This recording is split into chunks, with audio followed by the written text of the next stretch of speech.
I'd like to call this meeting to order. This Brownsville School District Regular Board Meeting, October 2, 2007. It's approximately 5:30 p.m. here at 1900 Price Road, Brownsville, Texas. Would you all please stand for a moment of silence, followed immediately by the Pledge of Allegiance.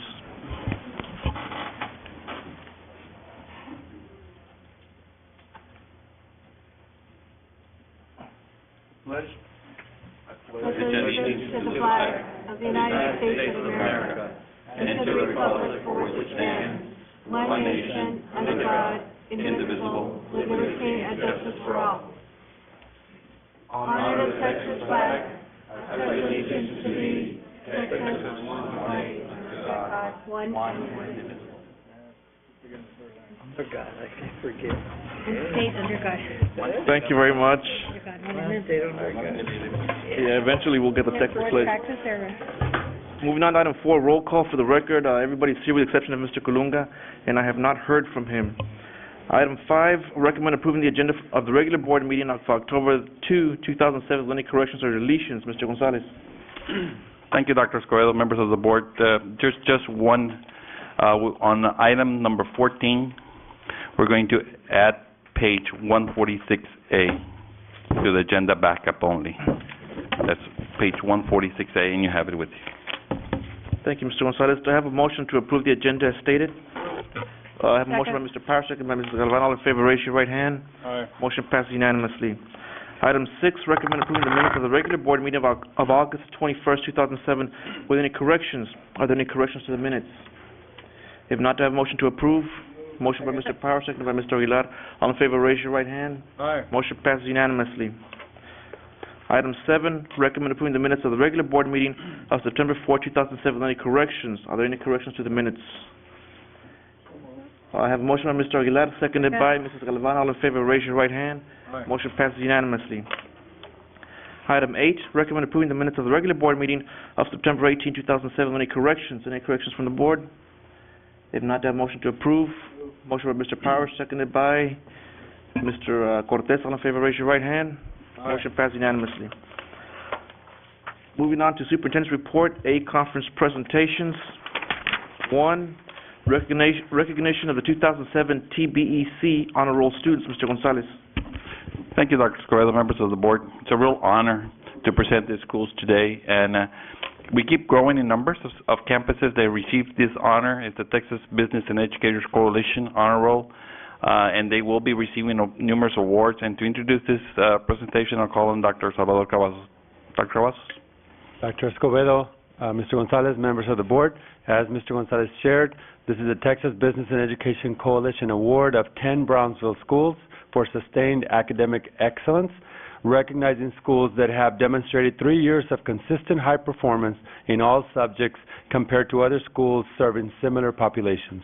And tonight, we're very happy to have our representatives of our campuses being recognized tonight, and Ms. B. Garcia, elementary coordinator, is going to do the presentation. Ms. Garcia. Dr. Escobedo, Mr. Gonzalez, and members of the board, please join us in the semicircle to present plaques to our 10 BISD schools named to the Texas Business and Education Coalition Honor Roll.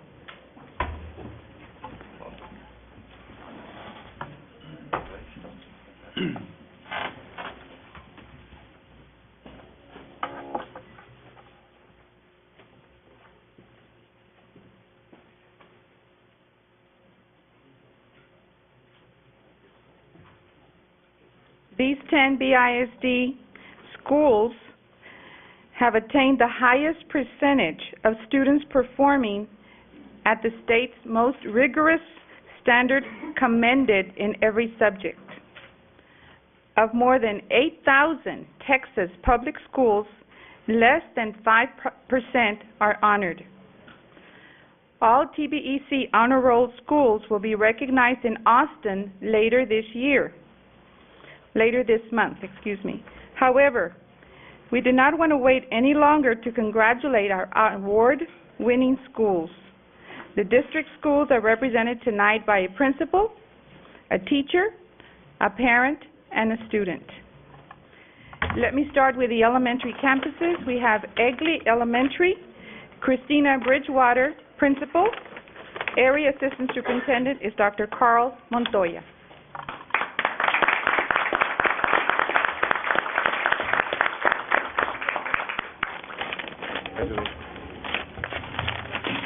Congratulations.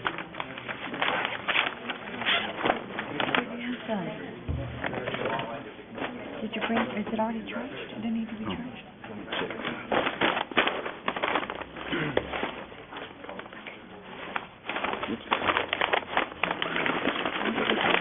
Tangled up.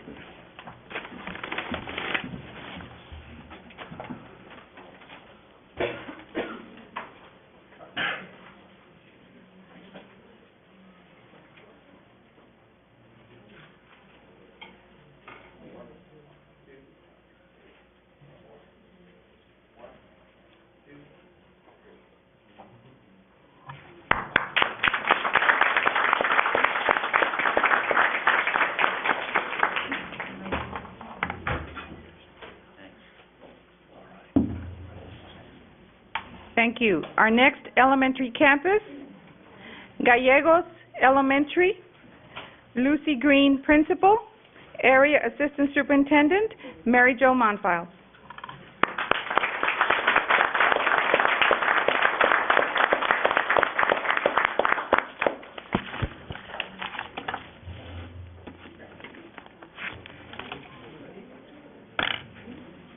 Congratulations, Lisa. Congratulations.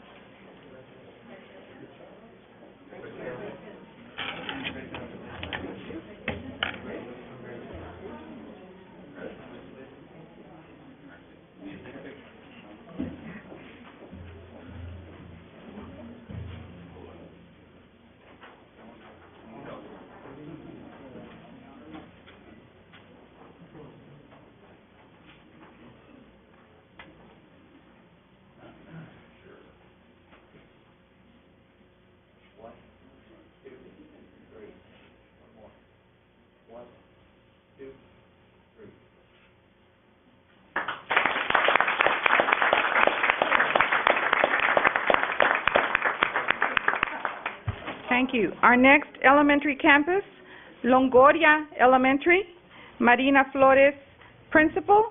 Area Assistant Superintendent, Rachel Ayala.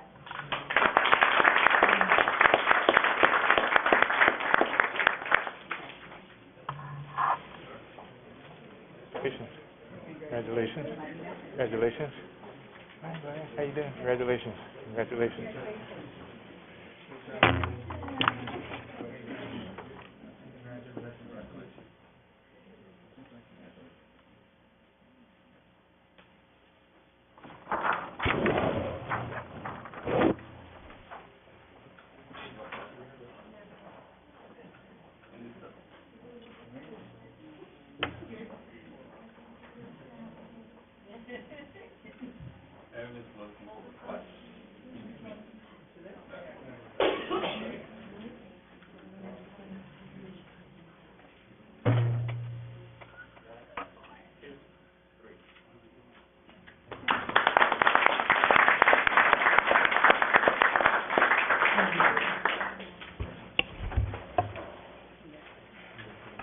Thank you. Our next elementary campus, Paredes Elementary.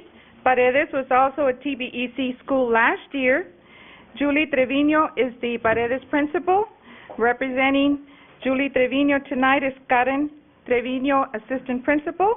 Area assistant superintendent is Dr. Carl Montoya.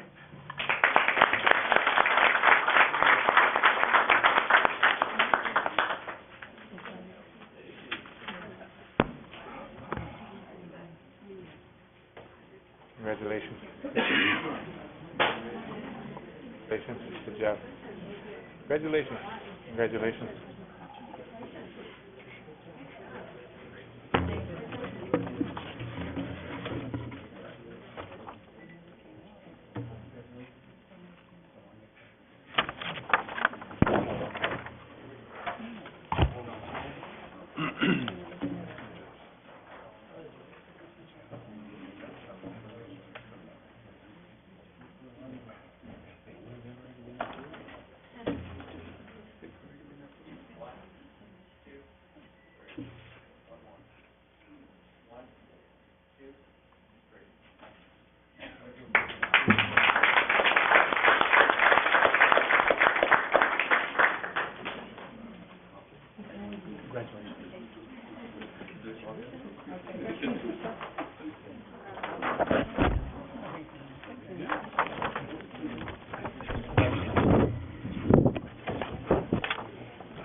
Our next elementary campus, PewDnet Elementary.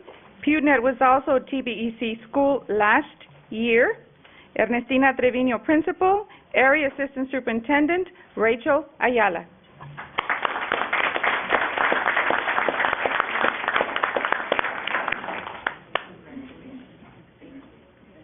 Hi, congratulations.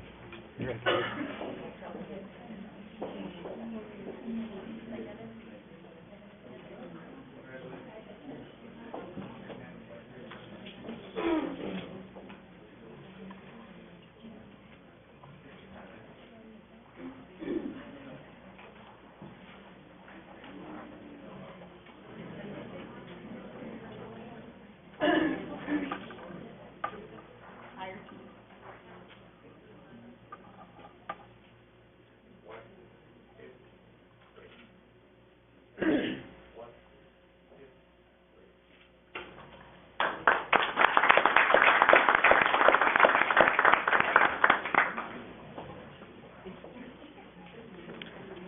Thank you.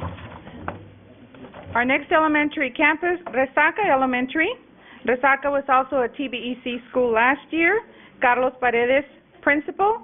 Area Assistant Superintendent, Rachel Ayala.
Thank you. Our next elementary campus, Sharp Elementary. Mario Rodriguez, Principal. Area Assistant Superintendent, Rachel Ayala.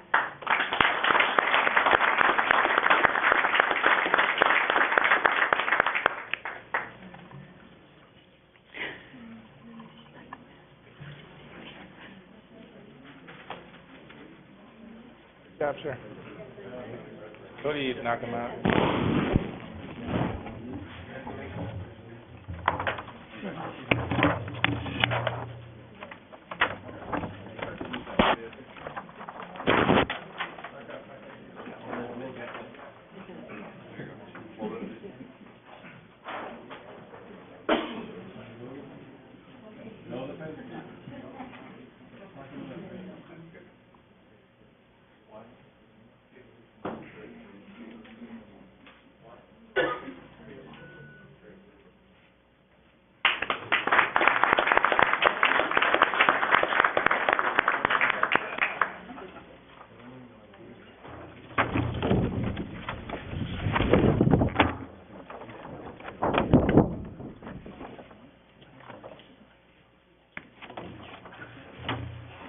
Thank you. Our next elementary campus, Iturria Elementary. Principal, Norma Torres. Area Assistant Superintendent is Brett Springston.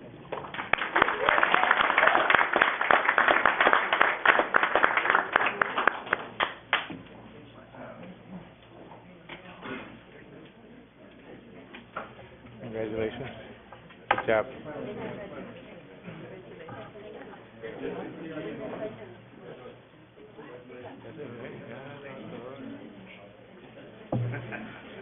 County Commissioner.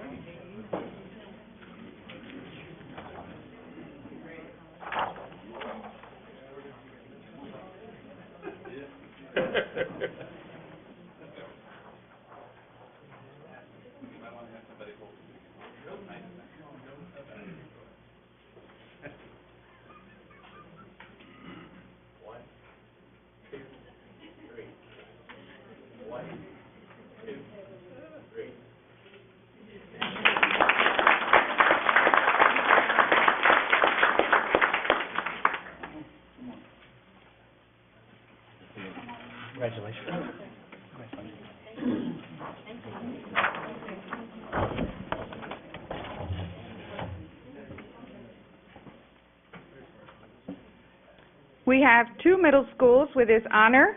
First, we have Stell Middle School. Principal Acacia Meal. Area Assistant Superintendent is Brett Springston.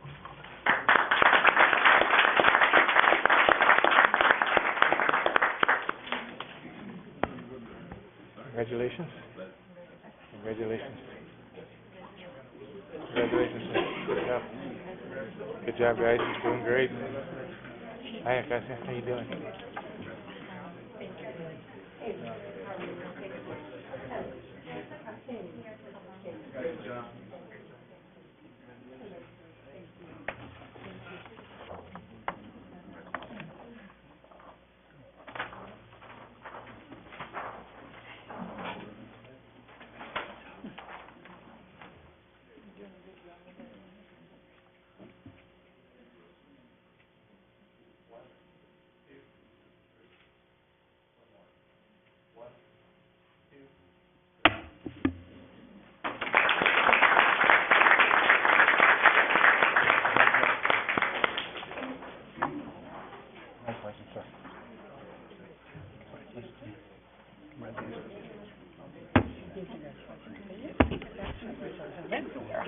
Thank you, sir.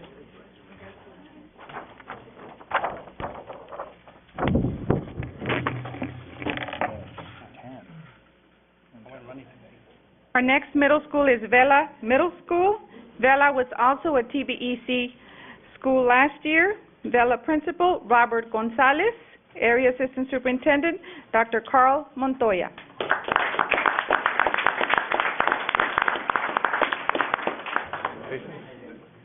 Good job. Congratulations. Congratulations. Robert? Great job.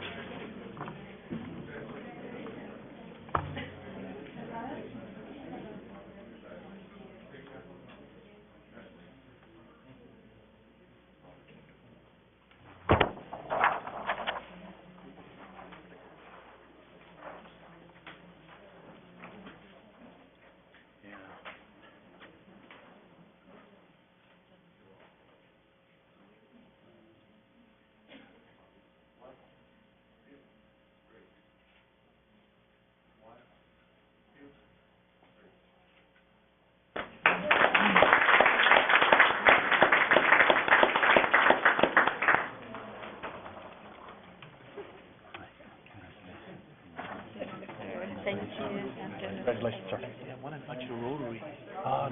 Thank you so much, and this concludes our presentation.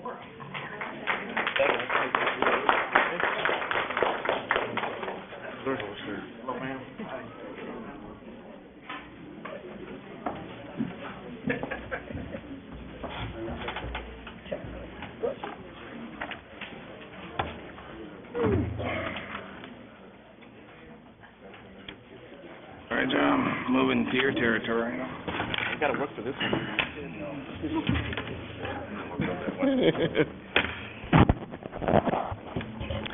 Thank you very much, Mrs. Garcia, Dr. Cavazos, and again, congratulations to our district students that continue making us proud. Mr. Gonzalez, Ms. Brown, those are excellent pictures as always for our webpage. Moving on to item 2 of the conference presentation, Presentation of Excellence Award to Morningside Elementary School. Mr. Gonzalez. Thank you, Dr. Escobedo, members of the board. It's always a pleasure when we have somebody honored for an excellence of doing the right thing, as they say. And I'm going to have Mr. Gonzalez, Deputy Superintendent, introduce his presentation. Mr. Gonzalez. Dr. Escobedo, Mr. Gonzalez, members of the board, as you will know, Senate Bill 11 was introduced a few years back, and this piece of legislation actually requires every campus in our state to actually put into effect or implement an emergency operations plan. And a well-thought-out plan takes into consideration a plethora of emergencies that could occur at any time. And rarely do these plans get tested. However, we go through drills like evacuations drills, lockdowns, soft lockdowns, or so forth. And here to introduce to us or give us a very brief synopsis of an incident in which one of our elementary schools put our emergency operations plan into effect is actually Chief Garcia, and actually from Brownsville Area Crime Stoppers Program, Dan Flores.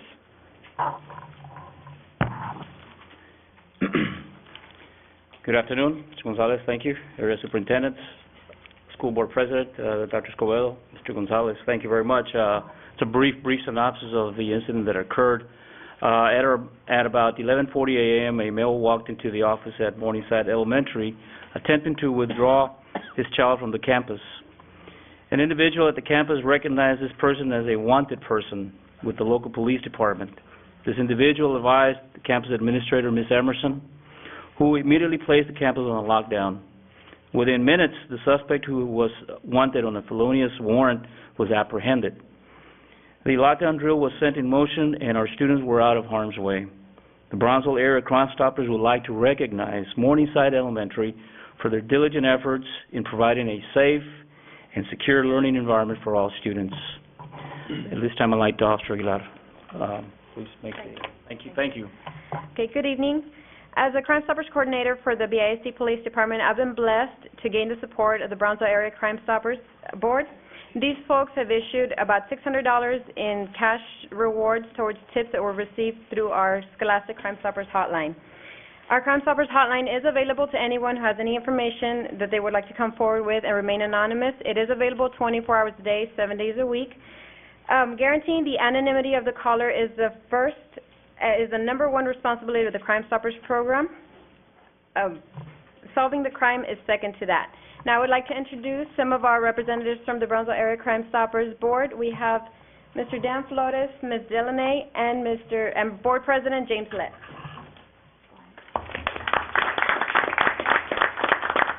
Mr. Chairman, members of the board, thank you for having us here today. On behalf of Brownsville Area Crime Stoppers and Chairman Jim Lett, who is behind me, and Board Member Diana Delaney, thank you again.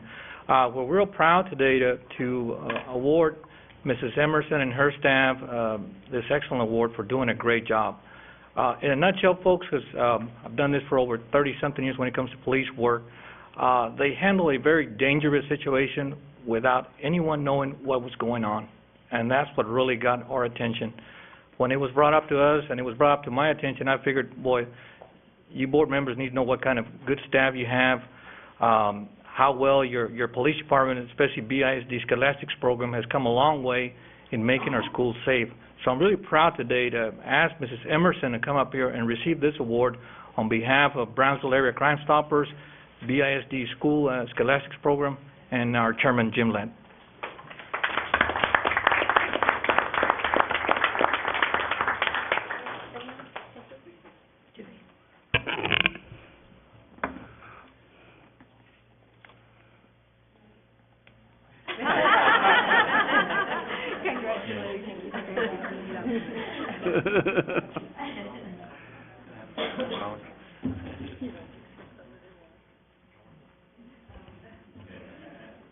I just wanted to say that it was not just done by me. We have a wonderful staff at the campus.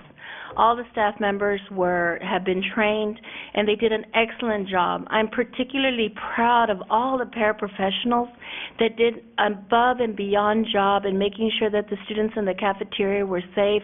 They took initiative into making sure the doors were locked and that they guarded the doors at that time. So I was very, very proud of all the staff members at this time. Thank you.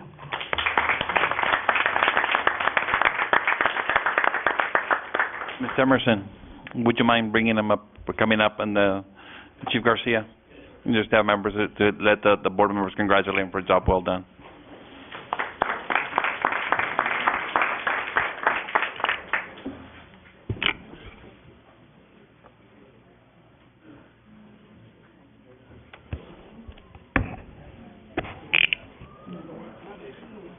Very much.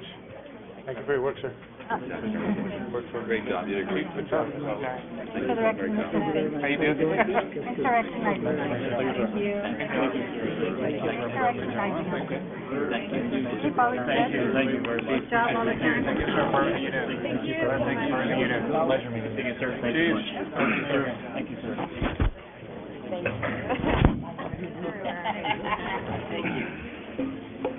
Thank you, Mr. Gonzalez, Chief, Officer Aguilar, Mr. Flores, and the other Brownsville Area Crime Stopper members. And Ms. Emerson, congratulations to you on your decision-making skills, tactics, and your staff. Moving on to item 3, presentation of the SEMS, Substitute Employee Management System. Mr. Gonzalez. Thank you, Dr. Escobedo, members of the board. You know, we hire a lot of substitutes in this district. We're a very large district, and a lot of times there's a lot of questions as how we go about getting substitutes and so on and so forth. I think we have over 800 substitutes within the system, and they're called almost on a daily basis to come in and help. And we'd like to, not only for the board to be totally informed of how the SEM system works, but also the general public. So at this time, I'd like to call on Ms. Fox to go ahead and introduce this presentation. Ms. Fox. Thank you, Mr. Gonzalez. Dr. Escobedo, members of the board. This evening, Judy Cuellar, our Administrator for Classified Personnel, will make this presentation. We are going to discuss with you just briefly the Substitute Employee Management System, as well as how the No Child Left Behind highly qualified standards reflect on that. At this time, Ms. Cuellar, if you'd begin the presentation. Thank you. Thank you. Dr. Escobedo, board members, Mr. Gonzalez, I want to provide you briefly with information regarding our Substitute Employee Management System, or SEMS as we call them. SEMS is an automated telephone and web-based system used for reporting absences and placing substitute teachers at the campuses. The system went live during our 1999-2000 school year. Prior to that, some of you will remember that teachers used to call the principals or the secretaries, and they'd stay 5:30 in the morning, start calling the subs. Now the teachers can call or go online 24 hours a day to report an absence. The SEM system will start calling out at 6 a.m. in the morning, and then again from 4:30 to 10 o'clock at night to try and fill all the positions. The system provides you with the location of the absence, the absent teacher's name, the assignment, the dates and times of the job, the dates and time that the teacher reported the absence, and any special instructions. So, for instance, either through the online system or on the telephone, a teacher can call and say, you know, my lesson plans can be found in the right-hand drawer, or I have a student with special needs, so that the substitute is informed at all times of any special occurrences. Through the various reports, we can determine when a substitute is available, whether they've canceled the job, whether they've selected the Do Not Disturb option, whether they've hung up the phone on SEMS, or they just didn't answer. All of that is documented for us. The substitute's required to contact the help desk if they've not received a call within a week period.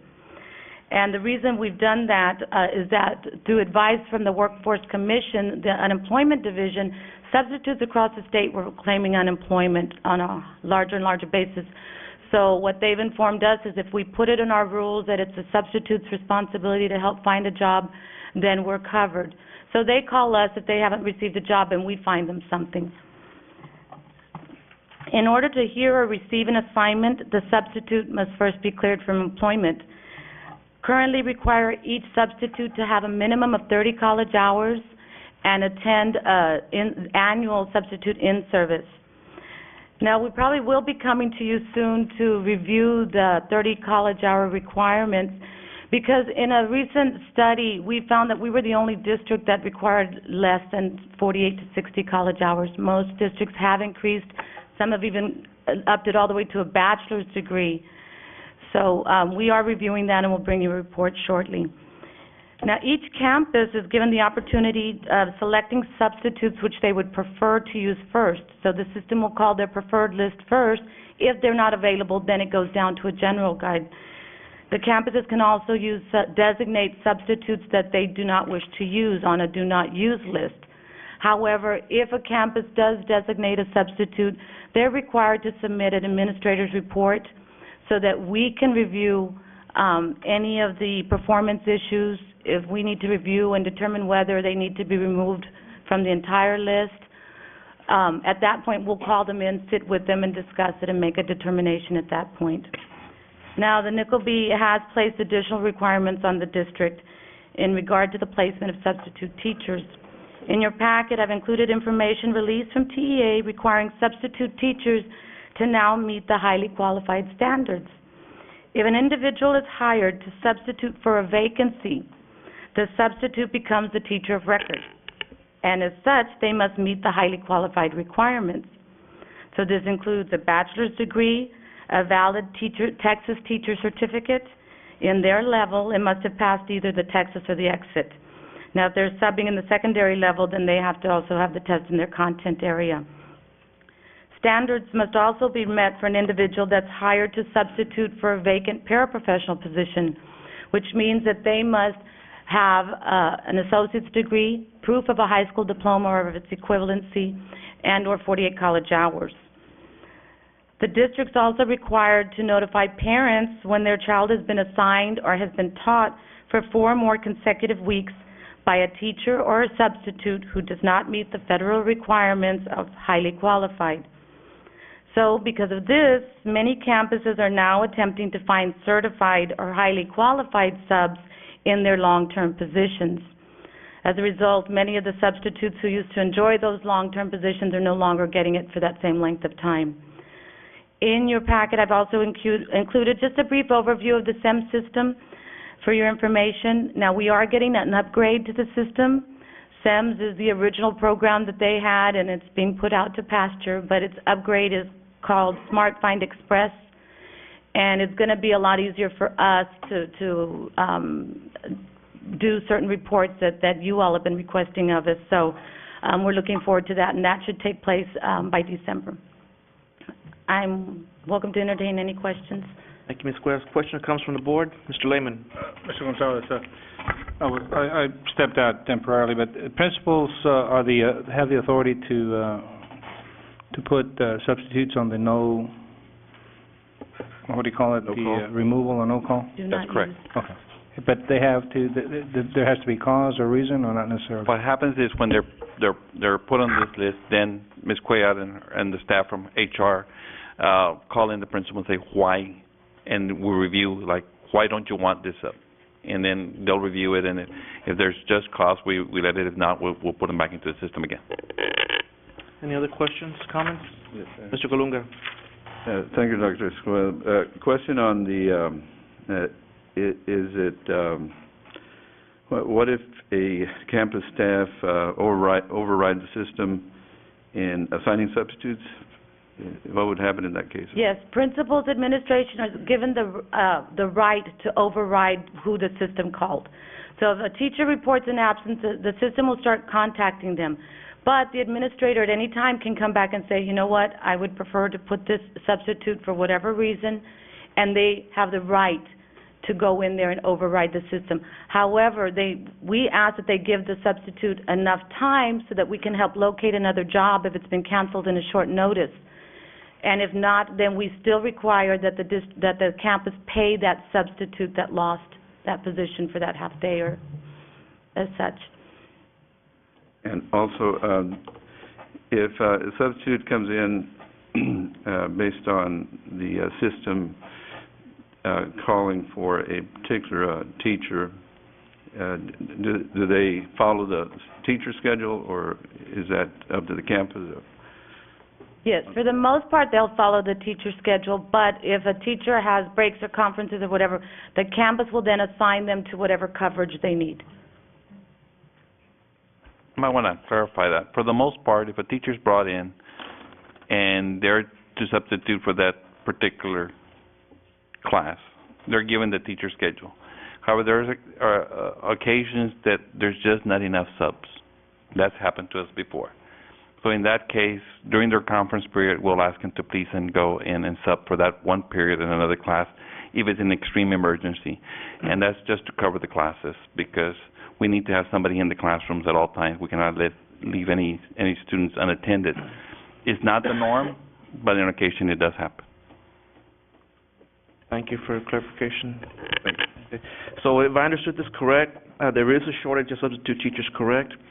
Right now, we currently have 833 subs. We try to maintain 800 to 1,000, no more, because once you get more than that, then it's difficult for everyone to get their jobs, and then they're complaining because they're not working on a So day. yes, there's a shortage of substitute teachers, correct?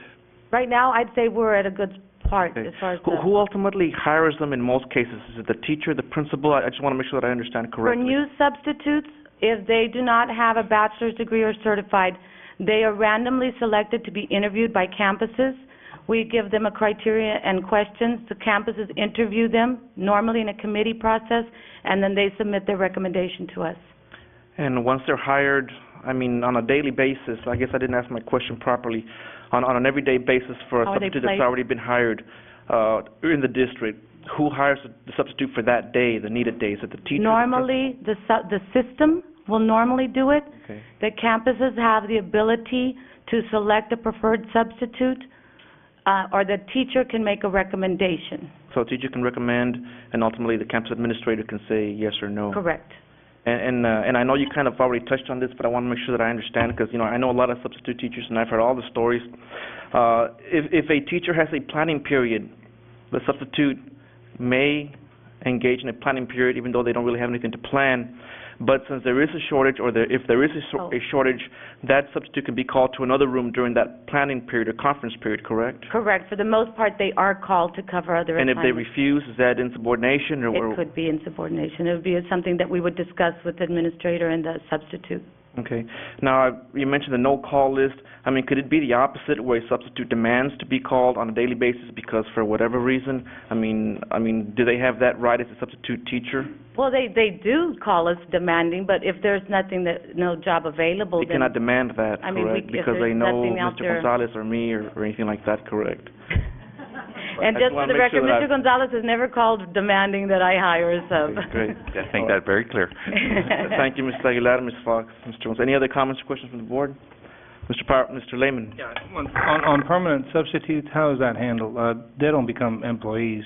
I never asked that question before, and I was just curious. Sure. Once again, there's no such word as permanent sub, but a person that substitutes for long-term because there is a shortage of teachers. Correct. The long-term subs. And they need to be highly qualified because they're teacher of record. So in that case, it's usually a retired teacher because they need the highly qualified. So anybody that's got a college degree, that has a teaching certificate, and we need a long-term sub, we will put them on first. A teacher going on maternity leave, for instance, and is asking for, let's say, 4 months or 5 months. How is that employee, how is that employee or that retired teacher handled? They're brought in and they take over the classroom. But just like if they were the teacher. They're still not an employee or part-time employee. They're working full-time now, right? So they're long-term subs. Because they are long-term subs, they're not permanent employees of the district because they are in a temporary position. Okay, and they're not subject to insurance or any other fringe? No. Okay. They're temporary employees. Thank you very much. Moving on to item B, signing board agenda items, 4 board calendars. Mr. Gonzalez.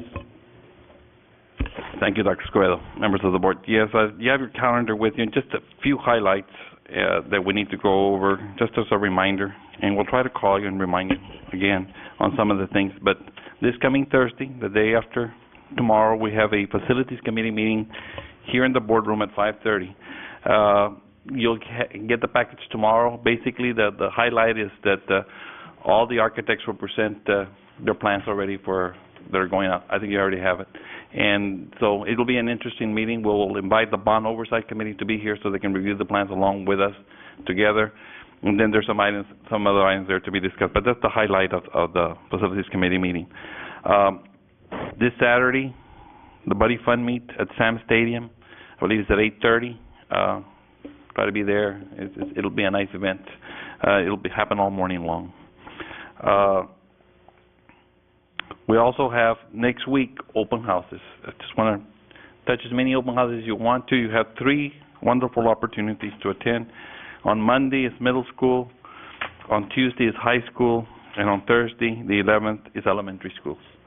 Also, if it's okay with Ms. Galvan, I think we're continuing with the curriculum committee meeting on the 10th, at 5:30 p.m. here at the boardroom, and we will be sending out an agenda item for review from Ms. Galvan, and then we'll post it this coming Friday. Also, on the 20th, at Donna High School, Pigskin Jubilee. Those of you that like the bands, that'd be a great opportunity to go see a whole bunch of bands, and I'll assure you that we will bring in very good scores there. I can almost guarantee all ones, but I can't. But I know we will get at least 3 or 4 bands to get ones. Hope everybody does. And the week of the 21st is National School Bus Safety Week. We'll be having some events on that, and we'll send them out to you. And of course, on the 23rd is Red Ribbon Week, Violence Prevention Week, October 23rd to the 31st, and we'll have some activities here in the district. And then, just for November, just to remember, it's Brownsville Kids Voting Day on Thursday, November 1st. Is there any questions? Questions or comments from the board? If not, we move on to item 10. Thank you, Mr. Gonzalez. Public audience. The next item on our agenda is the public comment period. This is the time for citizens, staff, or students to provide their comments to the board. Statements or questions from the audience will not be permitted during any other portion of the meeting, so please let us hear from you now to have your comments, if you have your comments to present. To have your comments heard tonight, your name and subject matter of your comments must appear on the sign-in sheet, which is located in the rear of the meeting room. Each speaker will be limited to 5 minutes to complete his or her comments, and without due courtesy, I will strictly enforce that time limit. If a group of people want to be heard on the same topic, the board asks that they designate a spokesperson to avoid needless repetition. The board has adopted rules to preclude the abuse of open forum by, for example, anyone uselessly repeating the same comment or complaint meeting after meeting. All participants must understand that if you come into my judgment, constitute a complaint against an employee or an officer, I will interrupt you and ask you and stop you and direct you to proceed to the BISD formal grievance procedures, be that DGBA, FNG, or GF local. With those cautious in mind, I will now be glad to hear your general comments. We have Mr. Beto Medrano. He is going to talk to us about salary, miscellaneous, and etc.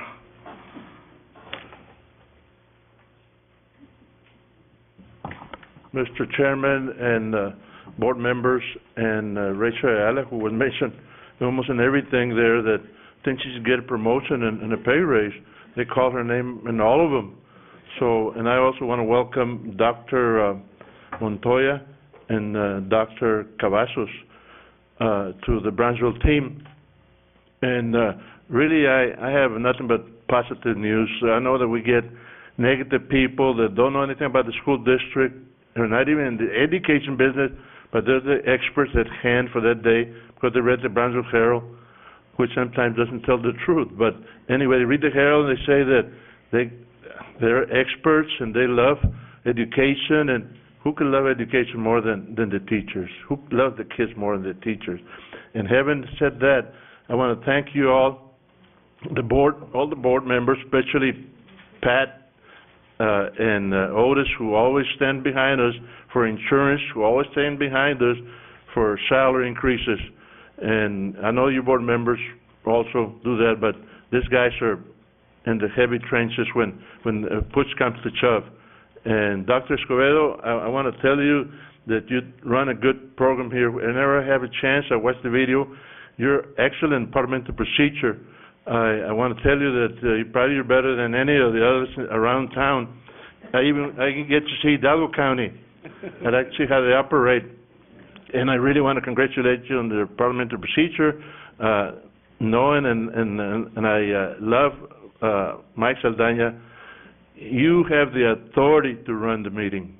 You are the authority in this thing. Mike Saldaña is only an attorney that represents you. You run the meeting. At the city, the attorney runs the meeting. That is incorrect. You are the chairman, and you're elected by the people, and you have, you're duly qualified to run the program. I want to thank you for doing that. And nothing against Mr. Saldaña. I think he's a wonderful attorney, but the truth is the truth. And I want to thank Mr. Springton also and Ms. Monfiles and Mrs. Fox, and especially Drew Brown, who does a good job at the Herald, telling us that she doesn't know the answer, it's forthcoming and everything, because the Herald can be very obnoxious. And I work for the Herald as a carrier, So I don't know if they're gonna give me my retirement or not. But, in the miscellaneous is that I visited, about 2 weeks ago, the payroll department. I was looking for Mr. Sanchez, and it said Friday afternoon, he's not here. I said, well, okay, he's playing golf. I have no problem with that. And then I went to, they told me to go to payroll, and I had a check coming, and the gentleman there was awesome. I mean, professional, Gonzalez, Garza, whatever his name was. He gave me a check on Monday, Labor Day. He said, I'll give it quick. I thought it'd take 2 months, but BISD is really doing a good job. Went to visit Judy Cuellar, and they did an outstanding job. They're very professional there. They take care of you.